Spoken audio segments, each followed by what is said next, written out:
The Spin-off Podcast Network. Are you making the most of your KiwiSaver investment? Generate is an award-winning KiwiSaver provider with a track record of strong long-term performance. Making a smart decision now could add tens of thousands of dollars by the time you reach retirement. Book a no-obligation chat with a Generate KiwiSaver advisor today at generatekiwisaver.co.nz/get-advice.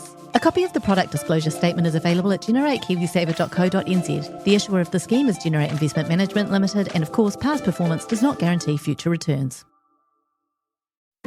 I'm Toby Manhire, and this is Juggernaut, the story of the Fourth Labour Government, a podcast in 6 parts. Doesn't give my opponents much time to run up to an election, does it? This nation is at risk. What do you think you're up to now, you perverted little liar? I could smell the uranium on it as you lean towards the most radical overhaul in the history of New Zealand's administration.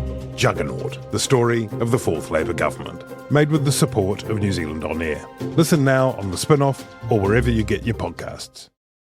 Kia ora tātou, this is Toby Manhire. We're taking a break over the summer on Gone By Lunchtime. We thought we'd re-up some of our favourite episodes from this sleepy year 2020. This week, something from our Politics and Pubs series. Danyl Mclauchlan spoke with Simon Bridges after he had been unceremoniously defenestrated from the leadership of the National Party, and he came and chatted with us in Meow Bar in Wellington. It was an amazing conversation. It was post-Yak, the post-Yak Simon Bridges.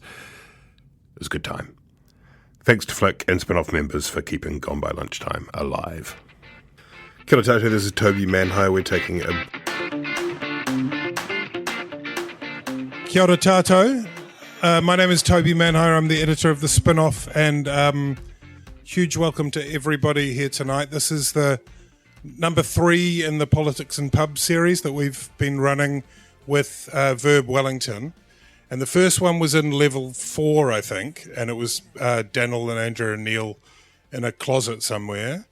And the second one was here at the magnificent Meow, but very separated. And here we are now in level 1. If we keep going, we can push all the way through level 0 and come out the other side for the next event, I think.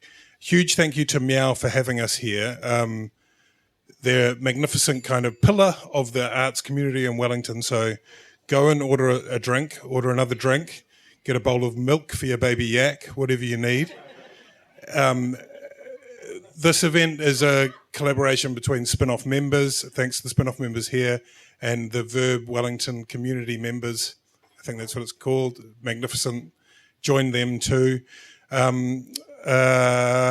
think that's kind of all the housekeeping I have to do.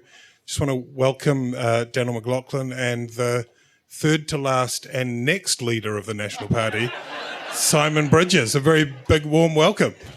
Thank you, Toby. Evening, everyone. I think we're just gonna jump right into this. I've got my prepared questions here. I work up at Victoria University, and I brainstormed with my colleagues. And what would you ask Simon Bridges? Because I thought I will turn the intellectual firepower of my university on this National Party politician. And all of their questions were about the yak.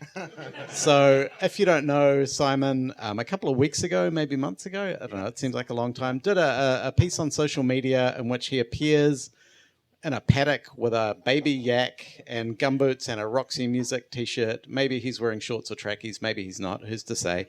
And everyone wanted, it went viral, and so they just want to know, what was the yak's name, and is it a boy yak or a girl yak or a non-binary yak? What can you tell us about the yak? I think non-binary. Well, firstly, I want to say it's great to be here.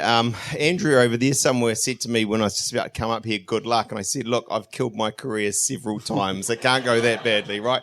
Who knew about the yaks? I mean, basically, we were at my sister Rebecca's place in Nelson, Tasman, and they've got a sort of a big farm, and her husband is a big animal vet. And he has these weird and wonderful ideas of somehow cloning or doing something and making a lot of money out of the yaks. So we were out there with the baby yak, Hope, I think was her name, and we're walking along. A yak called Hope. Yeah, this is exactly right. So and then it's metaphorical something, I think. So and Natalie, who's here tonight as well, actually, she's almost never here, but here tonight with us. She, I don't actually, I feel like it was non-consensual videoing because I didn't actually necessarily know it was happening. But, and I suppose that was part of the, if I can say so, the magic of it. But yeah, who knew? Who knew that would happen? I think it's just time and place and context. So your family has a financial interest in yaks. So you are kind of in the pocket of baby yaks. Yeah, I know. It's going to be a scandal one day. The real scandal of this election because we haven't had or enough a Vita yak or something. Yeah. So. Yeah. Okay. Actually, that was not intended. No, don't use that. That's cut that. Judith is great. The front page of the Dominion writes itself, doesn't it? Yeah, exactly.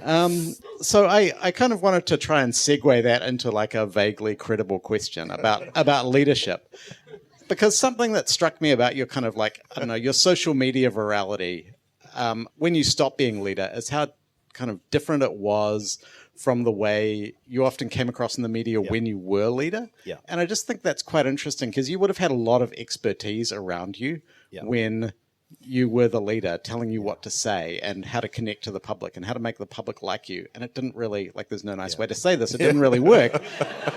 But then as soon as that wasn't there, it did. And it seemed kind of, because I when you first became leader, I had friends in the National Party saying, Simon's got a lot of character, he's going to connect with the public. And it didn't happen, but then it did when it wasn't kind of like that useful anymore. So what happened? What is now I'm like the C grade sort of act at the side of it. No, I mean, firstly, I did have amazing help, but the fuck ups were all my own, right? So they're not that hard to orchestrate. I think the reality is, as we've seen, and over the last wee while, there's being in leadership and being in opposition leadership is hard, and there's just no doubt a weight comes on you, and the problems, again, as we've seen recently, sometimes just come several in a day, and you got to make those decisions, and so you kind of don't have time to smell the flowers or the yaks or do any of that stuff. And you've got people doing social media and all these things. But the reality is, I suppose as the yaks do show, you've got to be in a time and a place where you're relaxed and you want to do it. Yeah. And when you're leading an opposition up against, a first term government with Jacinda Ardern at the top, that's really hard. And you just got to kind of, who knows? I mean, I think an interesting question is to your point about trying to get some depth and seriousness into this is, would the yaks have worked when I was opposition leader? And I think, in a sense, probably the answer is no. But there you go. So yaks aren't the solution to every problem in life. Evidently, is the best cappuccino milk you will ever get. Really? Yeah. Okay. So something that I noticed when I was, talking to some of my colleagues is that they didn't understand. Well, let me put it this way. The complaint they had about you was that you kept criticizing the government, and they didn't quite understand that that is literally the role of the opposition leader. And sort of that we have an adversarial system. I think that's something that's not as well understood. Do you think that's understood? Like why I think it probably is in a head way, in a head knowledge that's the role of the opposition. I think what I'm after a sort of sympathy vote here tonight, right? I think what perhaps isn't as well understood as maybe a more subtle but just as important point if you're in opposition against a first-term government, like I say, with Jacinda at the helm of it, and that is that you have to get on the news, right? So the worst thing than being hated is being irrelevant, right? And there is no option if you're the leader of a big political party. Your people, in our case, 55 MPs. There was 56, but we don't need to get into that tonight. We're going to move on to that later. I think it's like 53 now, but let's not get into that either. They expect you to perform, and nothing critical of that. And the reality is, when it's Jessica Mutch and Tova O'Brien and RNZ and all the others there, they are not going to put me on the news if I say, you know what, actually that's good. They've done a really good job on that. By the way, in my defence, one time in 27, we would do that, and it's just not news. And so the only way to get on the news and to be relevant, and in truth, to to keep the party vote sort of numbers up when you know there's going to be a TV poll is to negative is one word, I would say, construct some sort of critical scrutiny of the government. So one of the things that I was thinking about in terms of, being relevant in the media is that I kind of wondered if you were a little bit similar to David Shearer, because he also had the problem in that he was trying to do that, trying to be relevant in the media, but he also just had a faction in his caucus kind of briefing against him constantly. And it put a boundary, like a really tight boundary on what he could say. And it really closed the window of what kind of stories and issues he could be relevant on. Is that kind of something that you experienced as well? Did you? Look, a little. I know what you're saying. I mean, I think with Shearer, in fact, my personal view is when you look back over the 9 years of Labour in opposition, he was possibly in some respects the best opposition leader, right? In a funny sort of way, I think he was the most, I hate this word, but it's the word of our time, authentic. He was middle of the road. He actually, in some ways, is very strong.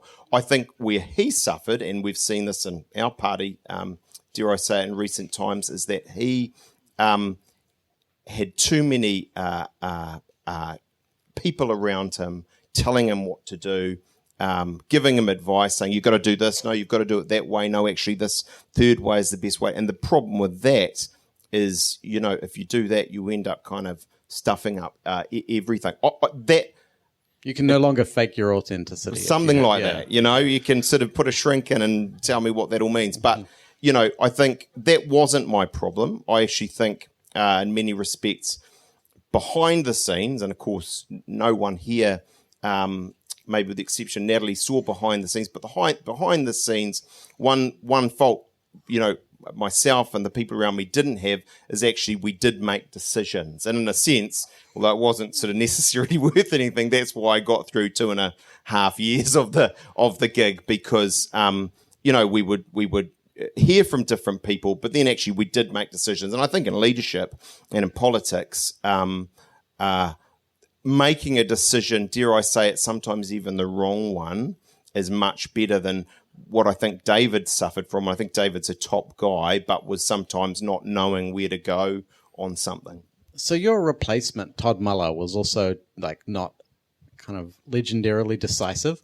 And I'm curious when you were watching that, the moment that kind of I don't know, interregnum or whatever you want to call it, that period, my mind always goes to that amazing footage that the News Hub team shot when they announced their, their lineup, and there were no Māori in it, and Nikki Kay said that Paul Goldsmith was a member of Ngāti Porou, and it was just excruciating. That was my favourite one as well. Yeah, I like that. I just wanted to know, what was it like, kind of knowing that you'd been replaced by these people who I assume sort of thought politicians are a very confident species, and they would have gone in with this attitude. And I talked to some of the people who are involved in that as kind of the grown-ups are here now. And we're going to do what Simon Bridges should have been doing all this time. And you guys are going to finally see some real opposition politics. And it was so terrible. And so what was it like kind of watching that and thinking, this is what I've been replaced for? Quietly satisfying. Right. No.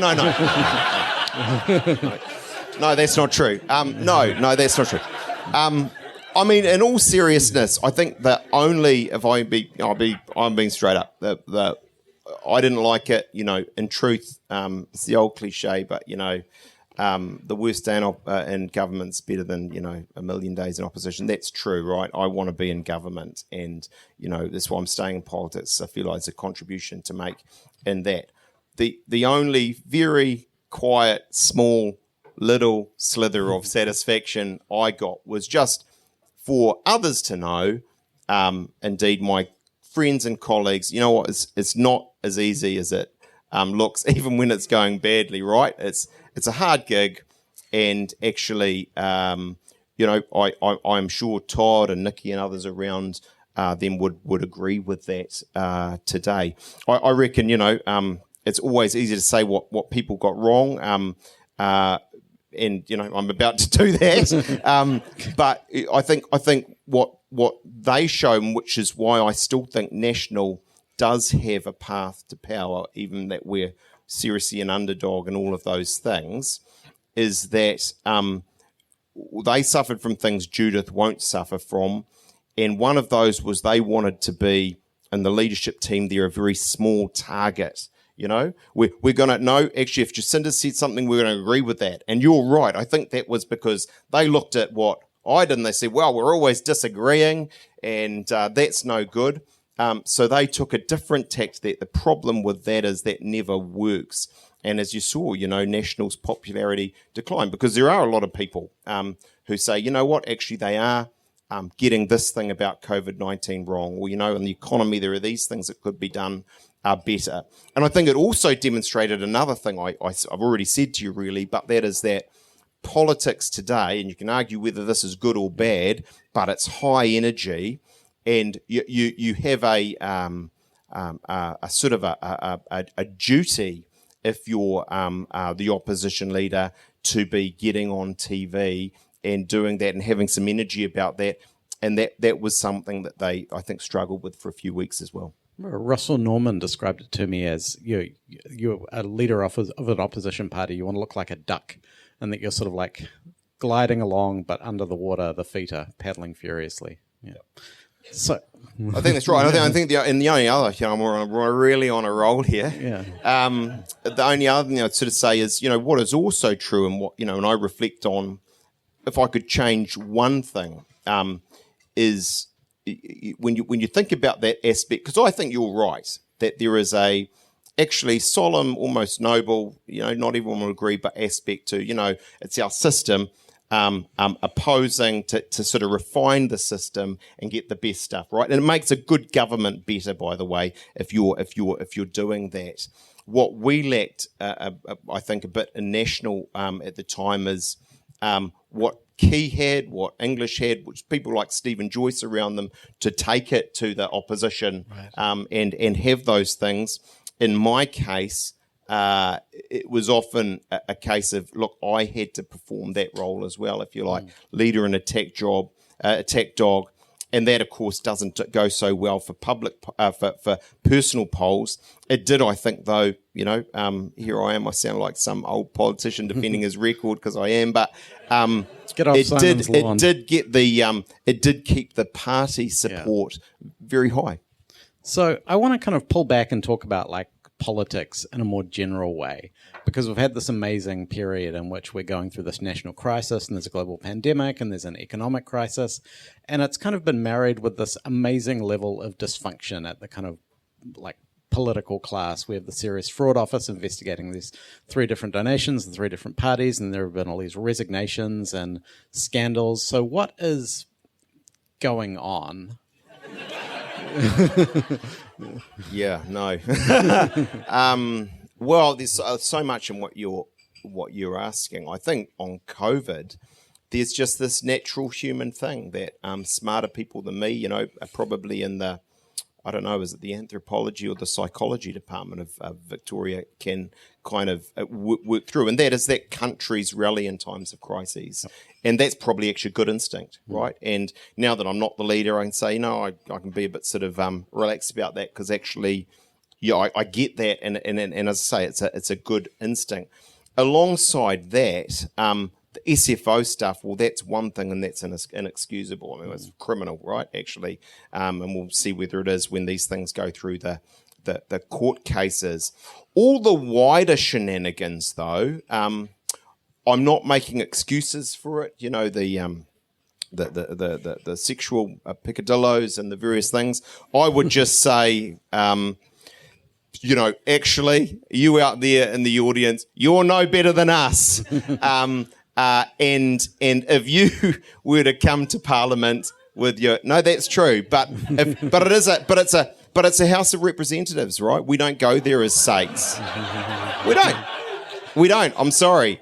And all I'm saying to you is, I think if you got 120 people from any random centre in New Zealand and you put them in Parliament in those circumstances and those conditions, you'd actually see that the majority would perform well and would keep with their ideals and so on. But you would find that a minority aren't in that case, and there are the shenanigans and so on, which, you know, I'm not saying is acceptable, but which happen. And I think, we want to do all we can to try and make sure actually the culture that one of my colleagues who gave a valedictory tonight spoke about. You spoke very powerfully, Sarah Dowie, about being, quote, a scarlet woman and the effect of that. And actually the media's culpability in some of that. We've got to keep thinking about ways to make things better. But I do think, most MPs are working hard, do keep their ideals, and are trying to do their best most days. And that's true in all parties. So is it the stress I've got? Because I kind of think politicians are quite unusual. Like I've worked in academia and IT and finance, and these are all industries where people like behave badly. But my impression is that MPs are just like quite a lot worse. and I think they're like... And one of the things I think goes on is you guys, because a lot of the kind of like bad behavior is directed at staff, and you have these events-based contracts, so you can just kind of fire anyone really at any time, which like creates all these problems. But also, like, there's no other job I think that is quite as stressful in such a public way. Like, I can't really think of anything else where you can kind of get publicly humiliated on such a regular basis. Yeah. I think on MPs, look, of course, if you look at it right now, if you were sitting out there, and I have always said this to new candidates who think about it, if you're rational and you've got a kind of an okay job and you've got a partner, maybe you've got kids, maybe you're thinking about having kids, and you're thinking it through, you won't go to Parliament, right? That's just the reality of it. And actually, I often say to people, only decide that you really want to do this if you just can't shake it, right? And so, yep, you're right.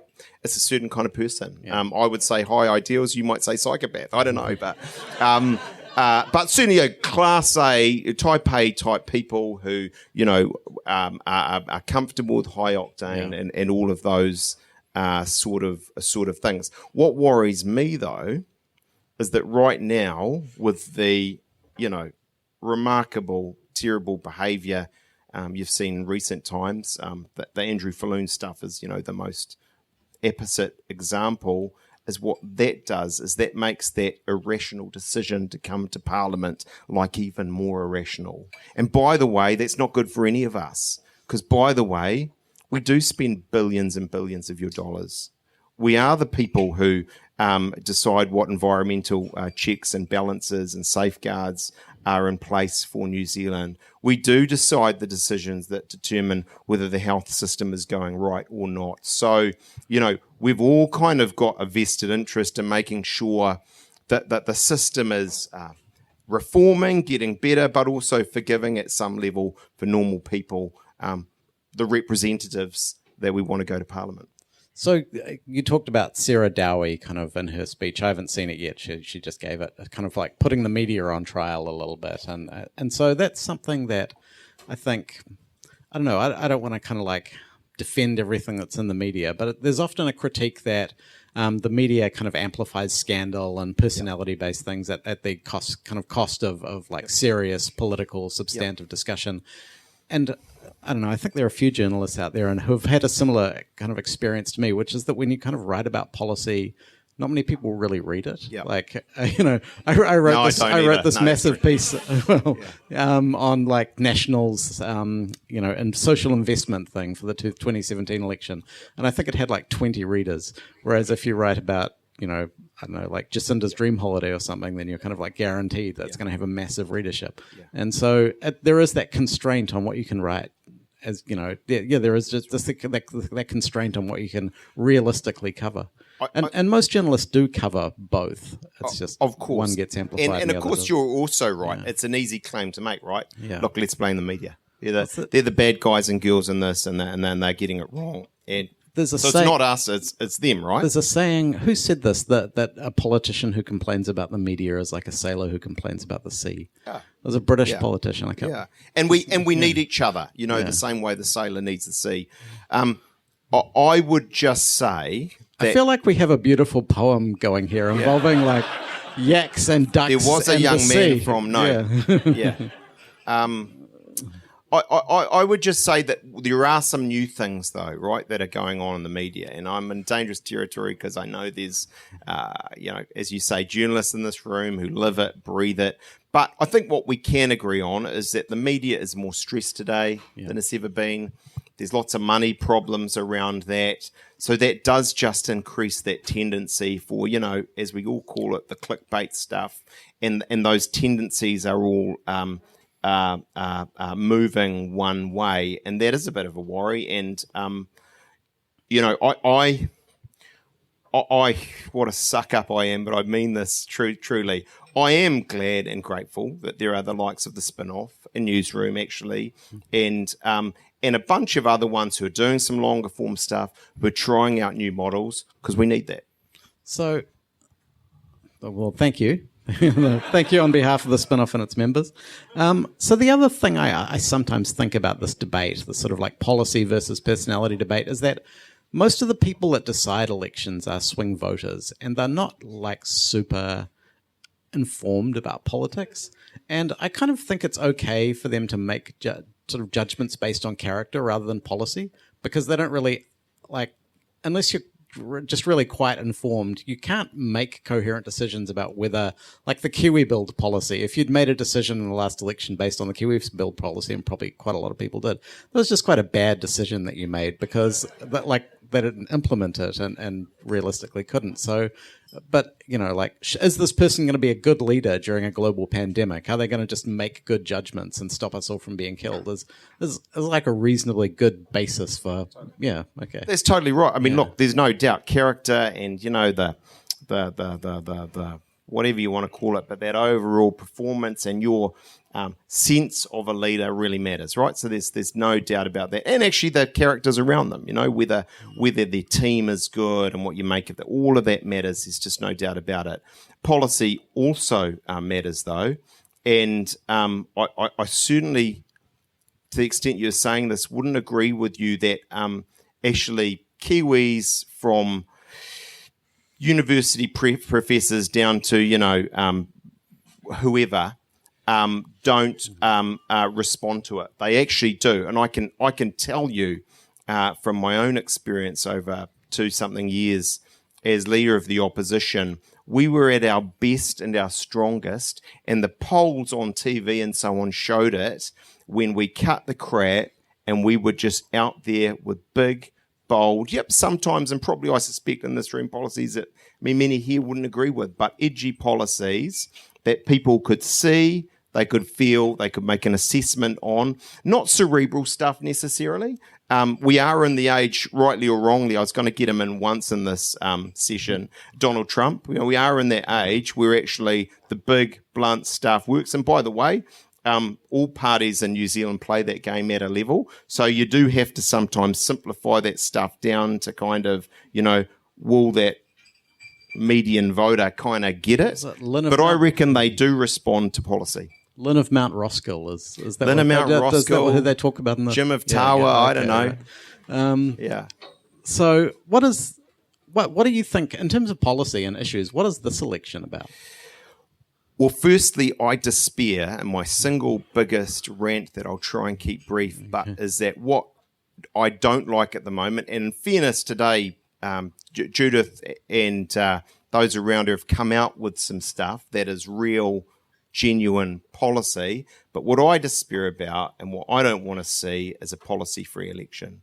I don't want to see one where you don't have a contest of ideas. And that was what, under Todd Muller's leadership, I worried about, was that we would have a situation where, as I say, it was Labour light. Effectively, it was hugging the Labour Party's positions on a bunch of things.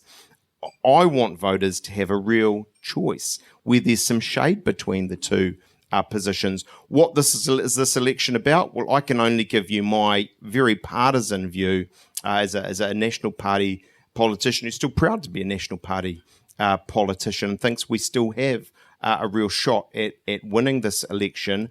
And that's this. I don't think it's actually so much about COVID anymore. I think we're smart, and, I didn't get this at all right when I was leader of the opposition, to leave that alone at a level, to bank where we are as a country, and to be focused on the future of New Zealand in the next 3 years, because the next 3 years set the tone for the 2020s. So that's a thought shift I don't think New Zealanders have made right yet. Not the past, where we're going. And then that's very much, surprise, it won't surprise you, but economic, about jobs, tax, debt. I also think in vast swathes of provincial New Zealand, there's worries about crime and law and order. I also think, there'll always be big concerns about our public services, health and education. So that to me is sort of where it's at. And I think that the party that right about now, I think we are flicking into this, the party that can shape that up in the best way and convince voters that they've got the future, and that they know what to do about that future for you, your kids, your grandkids, they'll be the party that gets the biggest party vote on and into September 19th. Are there any available voters in the audience? I'm just curious about that to see what Simon's playing for here. Can anyone raise their hand if they're kind of a swing voter there? So we've got one. Okay, so... You are the only guy I'm talking to all night. And I just want to say I'm growing my hair just like you. That is a really nice shirt. And neither you nor I need to work out at all. Just lost that one. There is literally no one. I'm just playing for Natalie's vote Simon and Bridges charm, ladies and gentlemen. So you're Foreign Affairs spokesperson. Yeah. Why did you pick the Foreign Affairs portfolio during a time in which no one can leave the country? Yeah. Zero work with that. Right, okay, So, I suppose I just thought that we are, and you can always say this, right? So you say, well, you could have said that 5 years ago. I think it is especially true right now. I reckon we are at a particularly crazy, just like you were saying around domestic politics, crazy, uncertain, look, without being alarmist, dangerous time, actually. Whether it's COVID, whether it's the climate, whether it's, I think right at this moment, the biggest one of all, the US-China, whatever you want to call it, but stoush, that is just getting worse by the day. We've got some big problems. And so if we were in a sort of a situation where I thought with Foreign Affairs there wasn't going to be a lot of action there, it was kind of just be nicey and, cucumber sandwiches with the French ambassador and all these sort of things, that wouldn't be my gig. But I do think there's more to it right now. I think it calls for a really bold...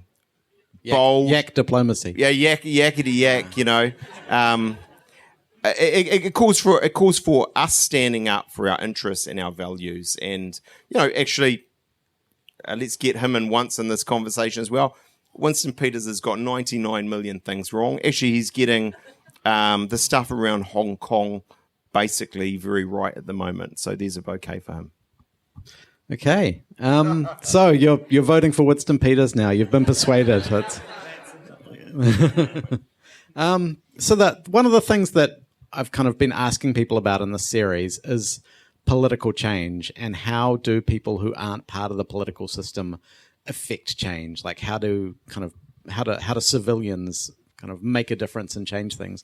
But also kind of thought that you might have a slightly different take on this, which is how invested should non-politicians be in politics? Like how much of our lives should we kind of, be preoccupied about with politics? Is it something we should pay attention to once every 3 years? Is it something we should just read about on social media 16 hours a day? Yeah, I suppose I am old-fashioned as much as I think you should be invested, right? Yeah. And I think you have a sort of a basic civic obligation. By the way, you all by being here kind of show that you're probably in the 0.03% of people who kind of actually have turned up for something and do give a damn or are interested in these things. So I think you do have an obligation. I mean, here's maybe the preachy bit. And I always learned as a jury trial, the best way to win an argument is not that I ever applied this well in politics, but as the kind of the smallest, lowest hanging fruit kind of argument, the least in your face. But I would just say to you, right, actually, you guys and girls and people, that was being sort of inclusive there on all of that, you have I reckon, a bit of an obligation to be involved at some level. You know, I think what people will say these days as well, they get involved in a moment, in a movement, you know, whether it's Black Lives Matter or it's, you know, whatever it is, and that's fantastic. But what worries me, and actually in a funny sort of way, I haven't worked this out in my head, but you were talking about the SFO before, that's kind of part of this thing, is that not enough ordinary, good, decent people are getting involved in the political process and political parties, right? And that's a crying shame. I've got here, you know, I'm such a hero, a plaster on my thumb from doing signs all weekend, right? I really fucked that thumb up, actually. And I'm a bit worried about it. And you know what? So there are really non-glamorous aspects of practical everyday politics in New Zealand. And I'm sort of suggesting I don't really care.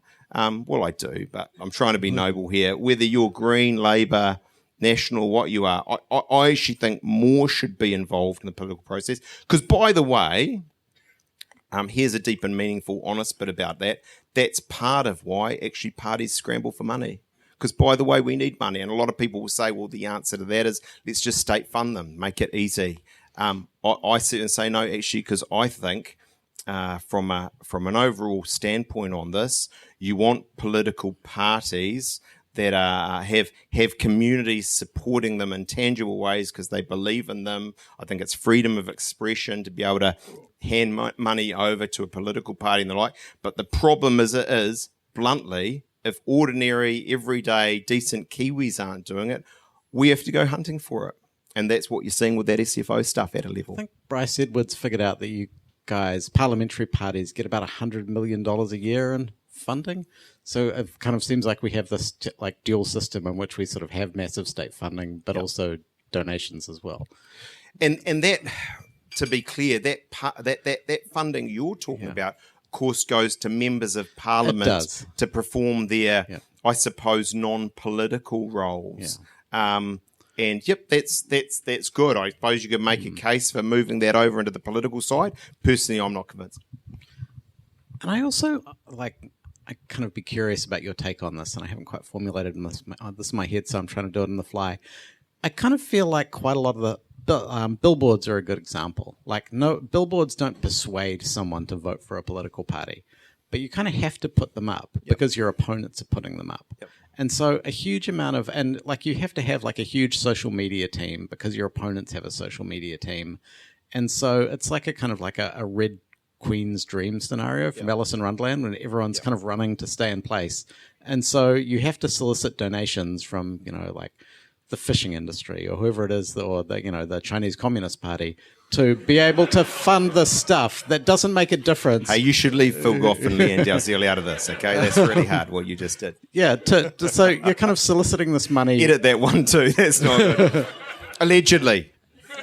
And in a way that corrupts the political system, but it doesn't change any of the outcomes because everyone's kind of doing it. Yeah. I've just got caught up on that Phil Goff stuff, so I forgot everything you said. But, no. It was very persuasive. It's come back to me. It's come back. I hear you, but I would make another argument. And I say this as an incumbent, okay? So I have got a reasonably safe seat in Tauranga. And, you know, the truth is, if you want to be blunt about it, the same with, Jacinda Ardern, Grant Robertson, Jerry Brownlee. We have massive advantages because, by the way, we're on TV all the time. We even the bad stuff is good in one way when you're a local MP because it's just name recognition. And what political geeks will tell you is what really matters is name recognition. So even if you hate me, if you go into that box in Matua Tauranga and I'm the only name you know, you know what? You may just vote for me. That's sort of so. Here's my deep and meaningful point on the fly around all of this. if you don't have some of those other things, like the freedom to get signs up, the freedom to do all that kind of campaigning that you're saying is like a negative compliance cost on so on, actually, you know who that benefits? Me. And I feel really strongly, and I know this from personal experience, when I beat Winston Peters' ass in 2008 in Tauranga, I know that even the grannies who voted for me at the selection battle didn't think I would win, right? So people rewrite history. They think, oh, look, it was easy. He was going to win, and it was a turn to national. And so, no, I was unknown. I was young. He was the foreign minister, and his name recognition was out of control. But the reality is we outworked him, we outsigned him, we did all of those things and volunteers. It wasn't big money or anything, and we had the ability to beat him. And I want, not in Tauranga, but everywhere else, in Mount Albert and Wellington Central, the ability for unknown candidates to come along and to do that again. And so I suppose I'm making the case for you, probably not particularly well, but for the nobility of signs that say nothing and pamphlets in your letterbox and all of those things. That's grassroots democracy that can get rid of powerful incumbents. So thank you for that. I think we'll go open to questions from the audience now. I'm really just the warm-up act, and the tough questions usually comes from you guys. So do we have a microphone to pass around? We've got microphones, so stick your hands up and have at it. Any questions? Hi, Simon. I've got a question, and I just would over here next to your wife, actually. Quick question: what did you write in Paula Bennett's leaving card? Well, I haven't signed one, is the honest truth, so that's but I can make something up. I tell you what, and by the way, you're very special because I was going to be at that, and I got rid of her to come to this. So there you go. What I would have said is two things that are, as part of a team, right? If you think about the teams you work in are so important. And one was just she brought massive fun, and that's not just a shtick. That's her genuine personality. She was always, I know it's hard for you to believe, but I'm a serious dry balls. And, I'm just trying to get through the work, and I just want the outcome from the meeting. She would do dumb stuff, pranks, all these things. So she was and is serious fun, and I needed that, and I valued that. I think the second thing, let's be a little bit sexist and honest about it all. All around me were pale, stale males. And what she did that they never did in those meetings I told you about where we had to make decisions and so on, they'd be offering critiques and trying to say the right thing and the clever thing. She got on and fucking did stuff, right? When I needed someone to organise the National Party conference because we were in a hole and no one liked me, and I needed someone to make sure it went really well, Paula did that stuff, And in politics, just like in your workplaces, I would back a doer who gets stuff done every day of the week, and that's Paula. Okay. That would have been a long card, but, Next question. We got a few hands up. Can I ask two questions? The first one, the yak's name is Hope. Did you think about calling your social media career The Audacity of Hope? It's a little bit Liberal Democrat, but yeah, I know what you're saying. And now that you're not in the leadership position, do you think Jacinda did a good job of handling COVID-19? Yeah, I do. I think the reality, which is, let's again just be pretty frank about this, and the reality of why National is the underdog right now is because actually we've got a situation where we're all here in a pub. I can go up and shake your hand. We can have a good time. We can have a couple of beers. You can then go and basically do anything you like in New Zealand as normal, and most of the world can't. And you sit there and you, just as I do, see what's happening in Victoria, Australia, and the United States, where like gazillions of people have got it, and it's a terrible situation. So you can't but say, at a high level, if you like, it's gone really well.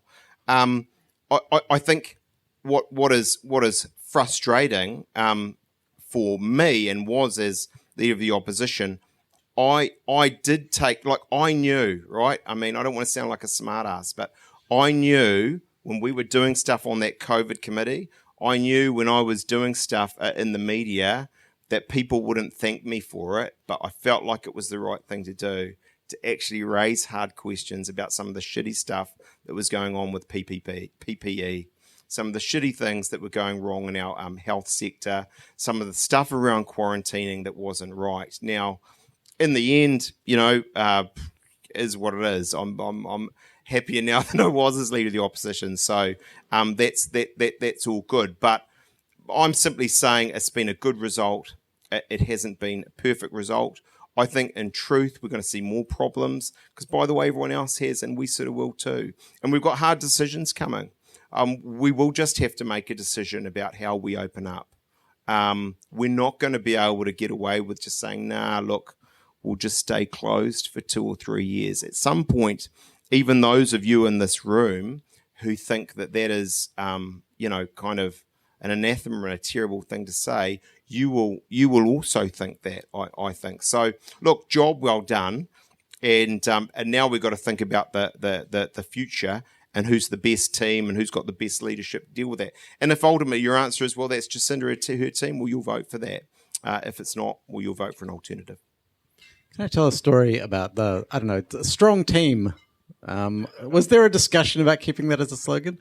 Look, I can't diss my team too much. Let's move on to the next question. Because I remember, like in 2017, the Green Party campaigned on a great together slogan, and then the caucus split and the co-leader left, and so it just seems to be a doomed thing to campaign on. That I mean, let me have a go. I suppose we'll have a go because this is sort of live streaming somewhere or something. Yeah. I'm gonna have a go. I'll be having texts from Judith or something. Yeah. I mean, I would say to you, yep, Jacinda, get it.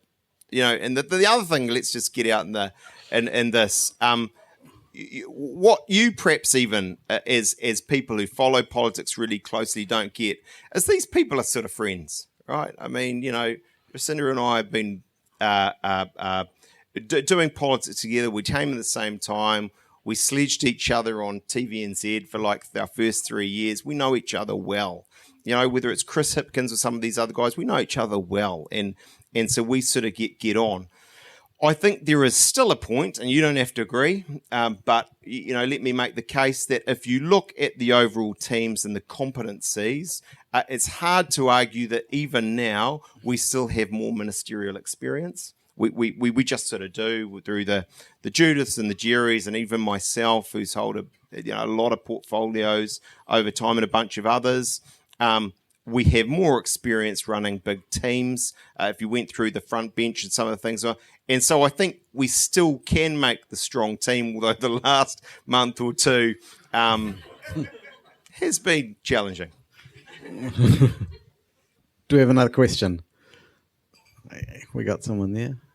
Hi there. I view National as quite an interesting party because I've kind of recognised two flavours within it. You've got the Chris Bishops and the Nikki Kays, and then you've got the Judith Collins and the Jerry Brownlees. Yep. And who do you think, what kind of MP do you think is going to lead National into the future more effectively? Is it going to be the traditionals or the kind of the newer ones that tend to vote left on all the conscience votes? Yeah. So I'm not just saying this to kind of be, look, one Bob one way and one Bob the other, right? It's just the reality of why the National Party actually today still is really strong. It's why, if you look at its track record, it's not by massive margins since the 80s, but by some margin is still the most successful political party and the biggest brand in politics, right? If you want to know why our numbers have held up so high, it's because, look, notwithstanding a rock star prime minister who gets on the cover in Time and so on, that national brand is a very strong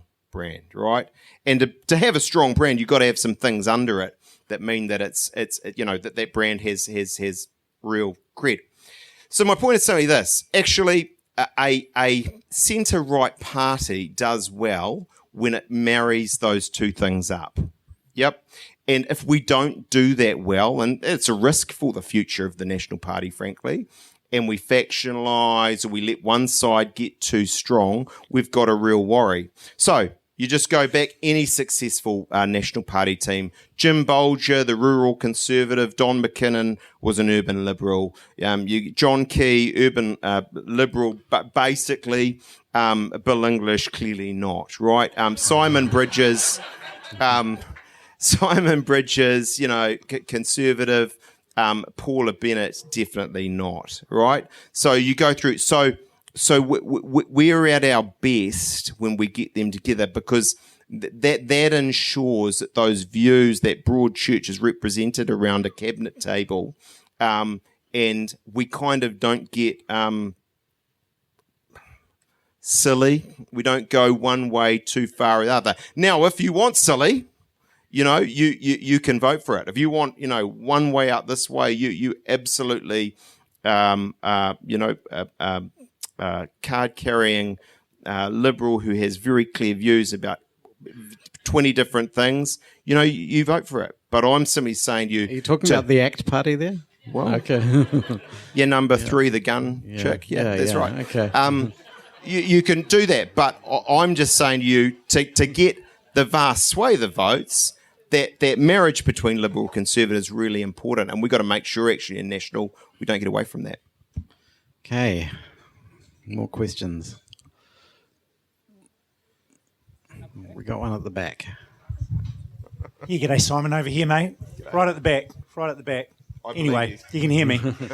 The lights are very bright up here, so...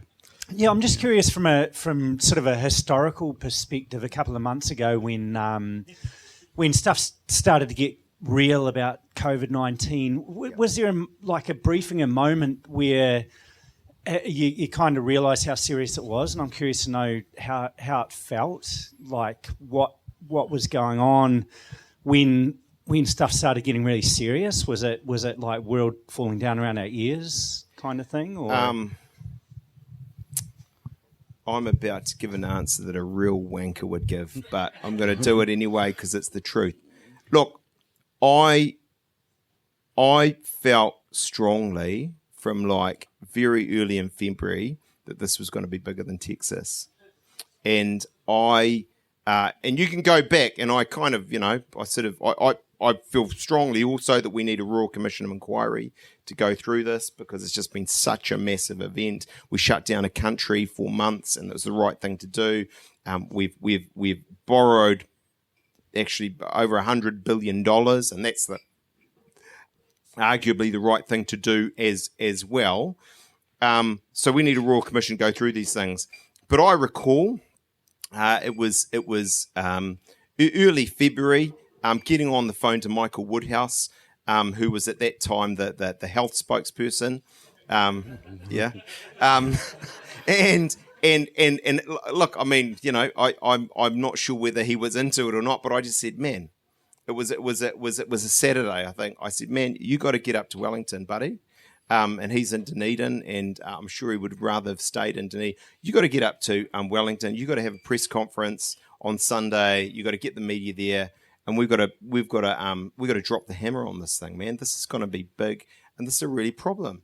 And the government's kind of not taking it seriously enough. And by the way, I just have a sense of how it would have been handled under a key English government. We would have very quickly set up a cabinet committee. They would have been given to Power of Act, and they would have done stuff quicker, right?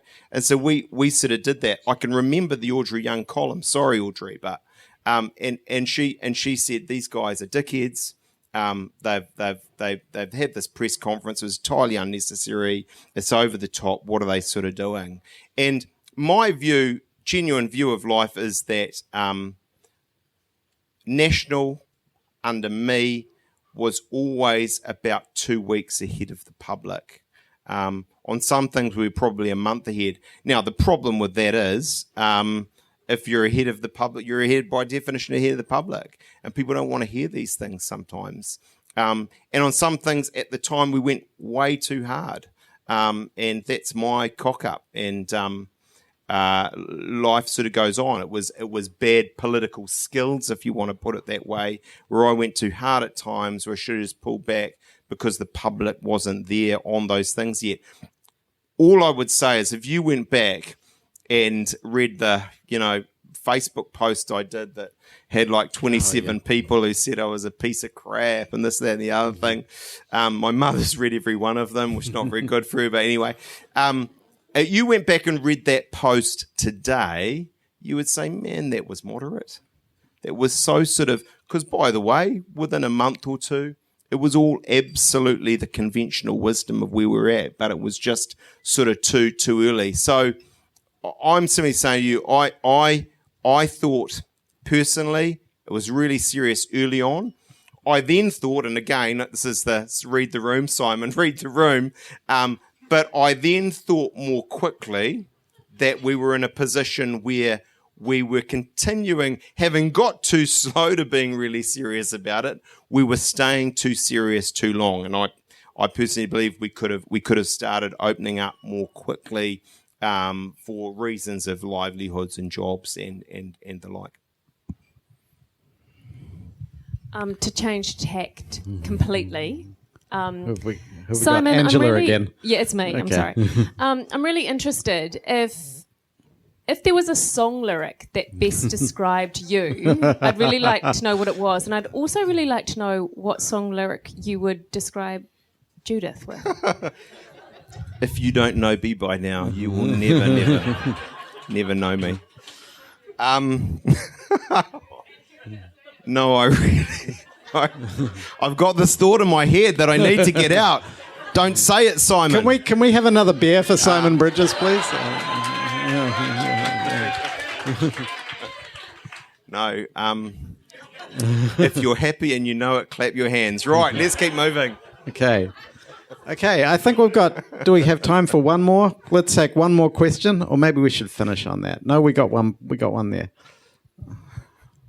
After everything you've talked about your happiness tonight and you've just talked about your mum, would you still want to be Prime Minister of New Zealand? The correct answer to that is no. Yeah. I wouldn't want to be opposition leader again. I can say it to you quite straight. It's a hard job. It's not much, good for kind of any aspect of your personal life, to be honest with you. Whether it's we won't get into that. So I certainly, and can I say a completely politically incorrect, totally wrong thing to say, but it's just another one. Yeah, okay. Why not? Let's keep going. I just have this, again, kind of quirky view that the really real PMs are those that won from opposition, right? So if you think about the really, Bolger won from opposition, Helen Clark won from opposition, John Key won from opposition. And so, what I'm saying to you is actually, if you kind of, and Jacinda Ardern won from opposition. You said, in an 8-week campaign where you really didn't learn anything. But anyway, don't be like that, Simon. So I'm serious. Look, that ship sailed. But I sat there because you'd be a sort of there'd be something wrong if you didn't. When I lost the leadership, you got to kind of sit down and the best you can, because it's never going to be rational entirely, sit and say, well, is it time to sort of go? Because actually there's stuff you can do. I could go back to the law. I could do some stuff in the private sector. There's a bunch of things that, I could possibly do. And I suppose where I came down was that I can still make a strong contribution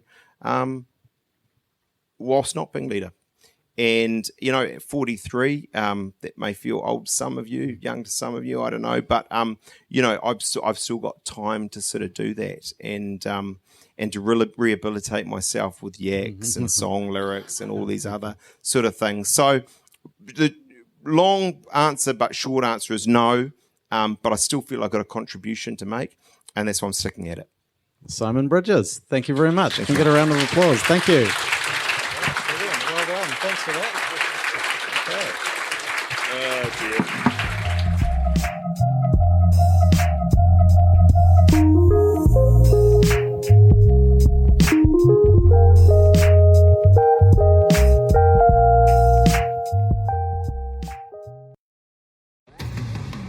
Do you find it hard staying optimistic with all the financial news in the media? I'm Bernard Hickey, and on my podcast, When the Facts Change, I'm here to help you navigate the ever-changing landscape of economics in Aotearoa. So join the conversation every Friday on When the Facts Change, brought to you by the Spin-Off Podcast Network in partnership with KiwiBet.